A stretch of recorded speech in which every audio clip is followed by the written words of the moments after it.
ஏசாயா அதிகாரம் 26 வசனம் 4. கர்த்தரை என்றென்றைக்கும் நம்புங்கள். கர்த்தராகிய யெகோவா நித்திய கன்மலையாயிருக்கிறார். அன்பான தெய்வ பிள்ளைகளே, இந்த வசனம் நமக்கு கற்றுக் கொடுக்கும் காரியங்கள், எல்லா சூழ்நிலைகளிலும் நாம் தேவனை மட்டுமே நம்பி அவரையே உறுதியாய் பற்றி கொள்ள வேண்டும். இந்த உலக பிரகாரமான காரியங்கள் நித்தியமானவை அல்ல. உலக காரியங்கள் ஓரளவு ஒரு குறிப்பிட்ட காலத்திற்கு மாத்திரம் உதவியாய் இருக்கும். அதன் பின்பு அவை நமக்கு பிரயோஜனப்படாது.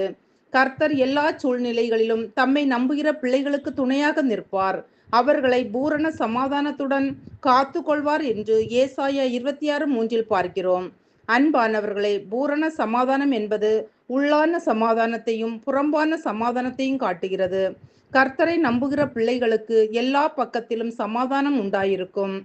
நாம் கர்த்தரை ஒரு நாளல்ல, 2 நாளல்ல, என்றென்றைக்கும் நம்ப வேண்டும். ஏனென்றால் கர்த்தராகிய யெகோவா நித்திய கன்மலையாயிருக்கிறார்.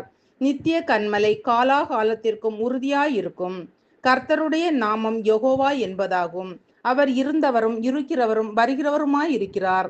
அதனால் நாம் அவரை எந்நாளும் நம்புவோம். மட்டுமல்ல, நம்முடைய விசுவாசத்தை நித்திய கன்மலையாகிய கர்த்தர் மீது நாம் கட்டி எழுப்ப வேண்டும். கற்பாறையின் மீது கட்டப்பட்ட வீடு உறுதியாயிருப்பது போல நித்திய கன்மலையாகிய கர்த்தர் மீது கட்டப்பட்டிருக்கிற நமது விசுவாச ஜீவியம் எப்போதும் உறுதியாக இருக்கும். எனவே பிரியமானவர்களே, அவருடைய பிள்ளைகளாகிய நாம் ஒவ்வொரு நாளும், தேவனே உம்மை அறியாத காலங்களில், உம்முடைய வார்த்தைகளை புரிந்து கொள்ளாத நாட்களில் எத்தனையோ காரியங்கள் எங்களை வழிநடத்தின. எத்தனையோ காரியங்களுக்கு நாங்களும் அடிமைகளாய் இருந்தோம்.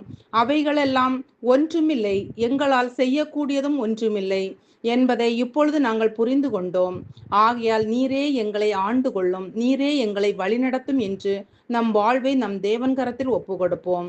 ஜெபிப்போம். அன்பின் பரலோக பிதாவே, இந்த நாளுக்காகவும் இந்த சத்தத்தை கேட்கிற ஒவ்வொருவருக்காகவும் உமக்கு நன்றி அப்பா. சமாதானமற்ற இந்த உலகிலே பூரண சமாதானத்தை எங்கள் ஒவ்வொருவருக்கும் எங்கள் உள்ளத்திலும் இல்லத்திலும் தந்து ஆசீர்வதிக்கும்படியாக ஜெபிக்கிறோம். இயேசுவின் நாமத்தில் பிதாவே, ஆமீன். எந்த கன்மலையானவரே, என்னை காக்கும் கர்த்தர் நீரே. எந்த கன்மலையானவரே, என்னை காக்கும் கர்த்தர் நீரே. வல்லமை மாட்சிமை நிறைந்தவரே, மகிமைக்கு பாத்திரரே.